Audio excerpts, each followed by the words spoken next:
Thank you, Mr. Chairman. Mr. Benj, as you know, Zion National Park operates a fleet of shuttles to provide people with access to the park.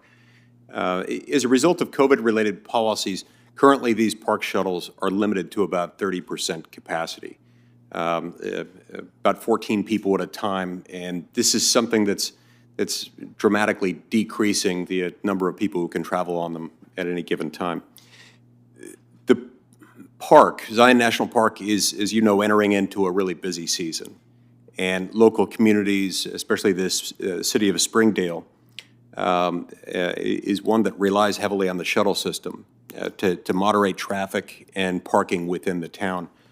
So when we look at the fact that airline passengers have been sitting shoulder to shoulder for hours at a time on flights for many months, I wonder why it is that passengers wearing masks couldn't, in a short shuttle ride, one in which they could open the windows, why is it that they should have to operate at 30% capacity? So answer me this, can the Park Service update its social distancing guidance on this point?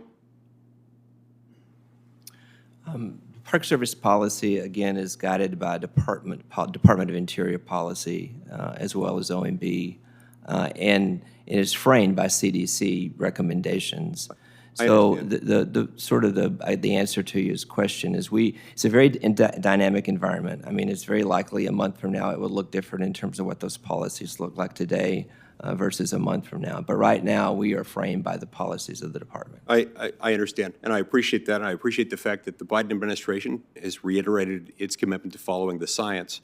But can you explain to me what science it is that would indicate that it's safe to fly shoulder to shoulder for hours at a time, but not ride shoulder to shoulder, equally masked in both circumstances, for a 10 to 15-minute bus ride? What's the scientific distinction between those? Senator, I just don't think I'm the right person from a scientific standpoint to have the expertise to answer your question. Okay.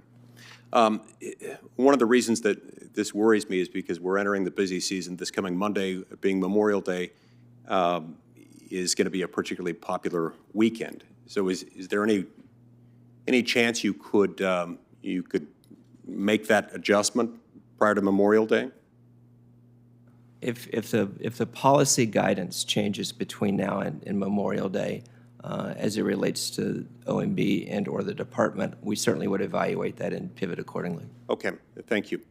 The drought that Western states, including my own, have been experiencing is impacting the water level at Lake Powell and the Glen Canyon National Recreation Area. In fact, the water level has gotten so low that it's left both the channel ramps at Antelope Point Marina unusable, cutting off access to concession customers and to dry storage patrons. Meanwhile, the Bullfrog, State Line, and Wall-Weep ramps will all need temporary extensions. And I certainly want to commend and thank the local park officials for working expeditiously to address the issue. But as we look ahead, Mr. Benj, how do you think we can better prepare for these types of situations? Well, thank you, Senator. Glen Canyon, I think, welcomes about 4.4 million visitors annually. We are in the middle of a historic drought. No one can predict exactly when it will end or how severe it will be. We are committed to using the most accurate scientific data available to make the best decisions possible. I think it was on May 17th we notified Lake Powell voters that the State Line launch ramp will be closed to motorized vehicles due to revised projections by Bureau of Reclamation, and lake levels are lowering faster than previously predicted. Alternative launching facilities for motorized vehicles remain in place. We're working with the public and the recreation community to plan ahead as congestion at boat ramps and docks on Lake Powell occurs and as water levels drop. But without question, it is a difficult situation. Okay. As the third most visited national park in the entire country, Zion National Park is, as I indicated earlier, it's important to our state, and it's a fixture of a local tourism economy. It's one that really helps support tourism and it helps generate revenue.